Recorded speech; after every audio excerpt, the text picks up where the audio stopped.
All right, welcome back, Geometry. We are continuing on with the semester review for you. So last two videos, we did numbers 1 through 7 and 8 through 14 respectively. What is going to follow are the next two videos, which will be the last two. This video will cover number 15 through 21. So let's go ahead and jump right in. For number 15, we want to find the length of the arc. Here's how I'm going to set it up, and hopefully this looks a little familiar to you. There we go. I want to choose degrees over 360 equals our unknown, the length of the arc, over the circumference of the circle. The circumference, we want to say 2 pi r. So what does degrees mean? It means the degrees that they give you right here, so 315.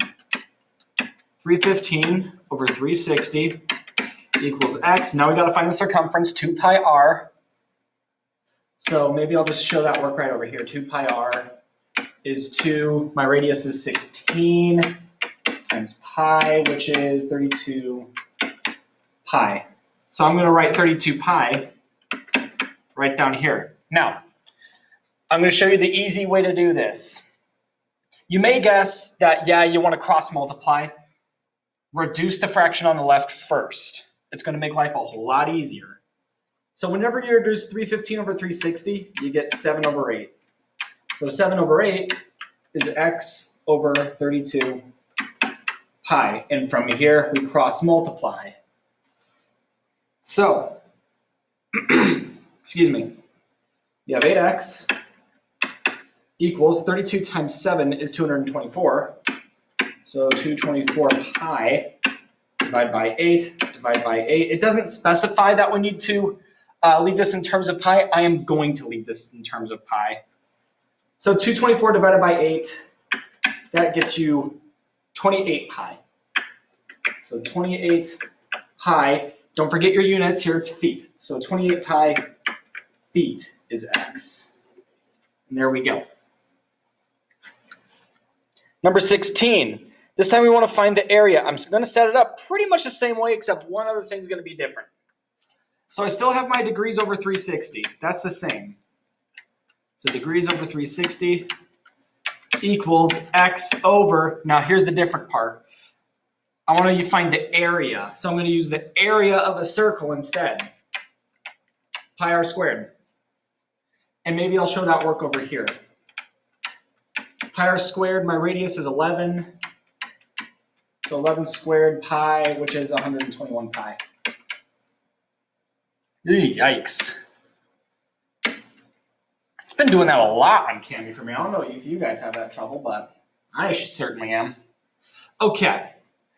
There's my degrees, 150. So we got 150 over 360 equals x. We know pi r squared, it's 121 pi. Again, see if you can reduce the fraction on the left. Here we can. So once you reduce that, I believe that's 5 over 12. So 5 over 12 equals x over 121 pi. Again, we cross multiply. So we have 12x equals 605. 605 pi. Divide each side by 12. So x, you can represent it one of two ways. The one on the key is written like this, simply 605 pi over 12 meters squared. That's one way of writing it. Or if you want to write that actually as a decimal, you could say x equals 50.4 pi meters squared. Still leaving it in terms of pi. It didn't necessarily specify. But on the key, it says in terms of pi, so I left it in terms of pi. So number 17, here we go. Find the surface area of the figure. If possible, leave in terms of pi. Here they actually do specify, which is nice. So here we go, surface area. This is a cone.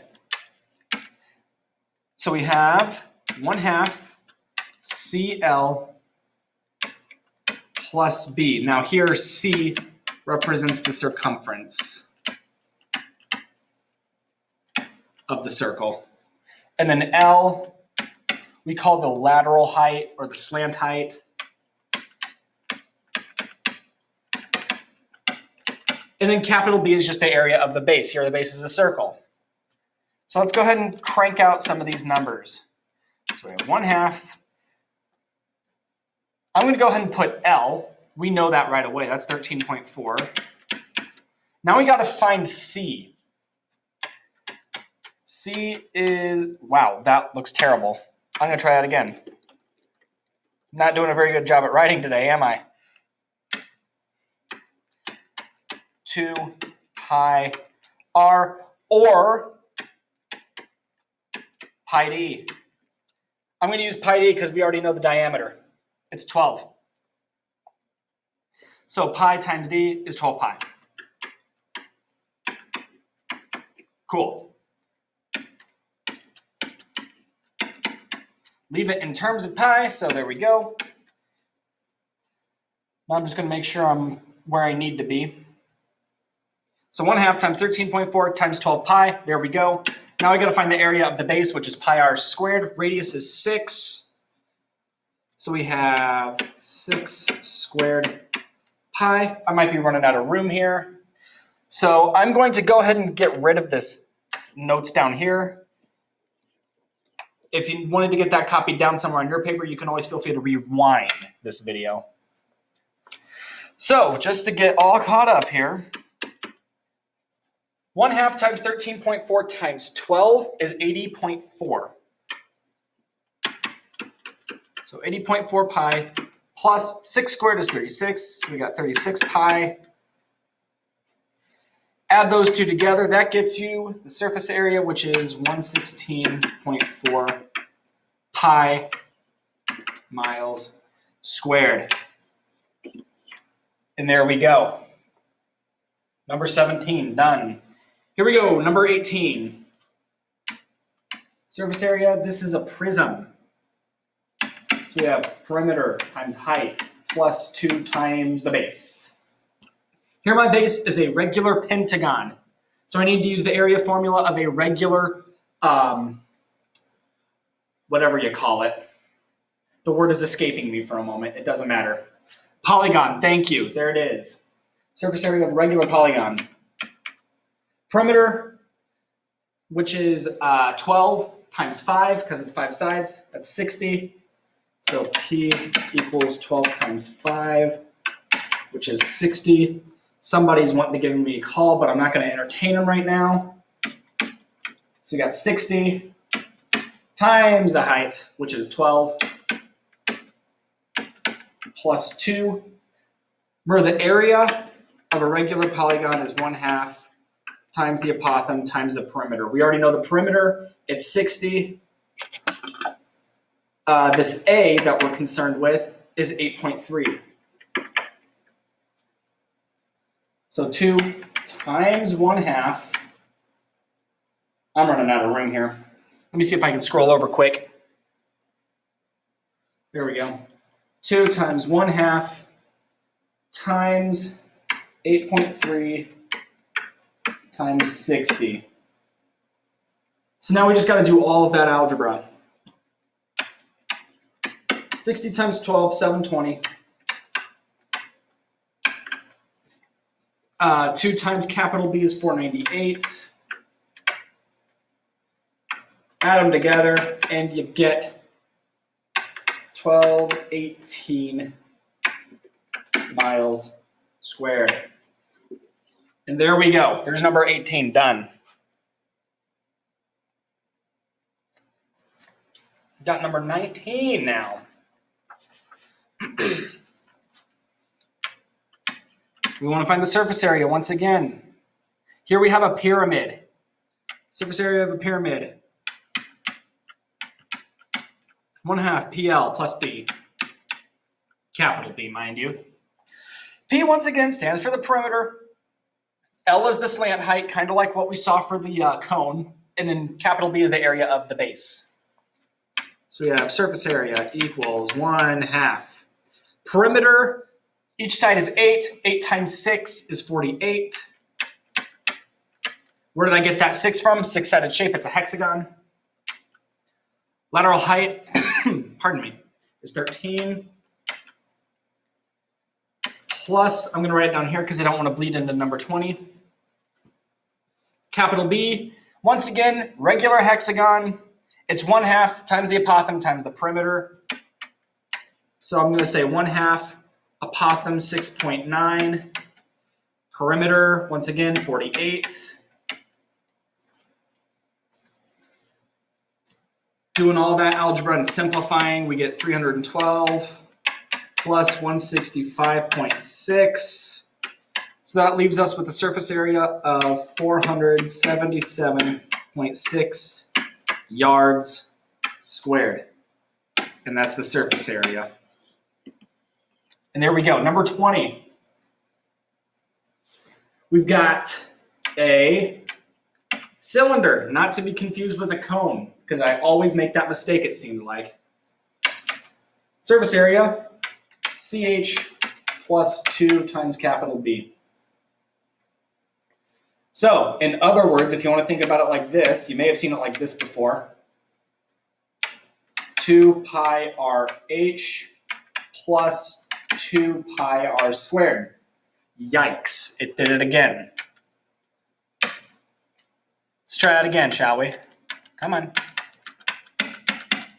Oh, come on now. I know you work. Pi r squared. There we go. Okay, cool. So surface area is 2 pi RH or pi d. That's another way we can think of the circumference, remember. Radius is 8 because my diameter is 16. 8 times 2 is 16. So we have 16 times the height, which is 4. We still have pi there. Plus, I'm going to write it below here because I am running out of room a little bit. Radius is 8 once again, so we have 2 times 8 squared. Pi, that's supposed to be a squared. There we go. Surface area, 16 times 4 is 64. 8 squared is 64 times 2 is 128. Add the 2 together, and you get a surface area of 192 pi miles squared. Really liking the units of miles today, aren't we? Okay, number 21, surface area. Here we have a sphere. Now here we don't have an overly complicated formula. This one's actually pretty nice. You have 4 pi r squared. Excellent. Radius is 9. So we've got 4 times 9 squared times pi. 9 squared is 81. So 81 times 4 times pi. That gets you 324 pi feet squared. And again, that's in terms of pi because pi is in my answer. If you want to round it to the nearest tenth, you take 324 times your calculator's value for pi, and you get approximately 1017.9 feet squared. And that's to the nearest tenth in this case. So again, in terms of pi, pi is part of your answer. You see the symbol for pi in your answer. If you don't see it and you see a decimal, that means you round it to either the nearest tenth or the nearest hundredth. Depends on what they give you. So anyway, that'll wrap it up for this video. Stay tuned for the last video. We'll see you soon.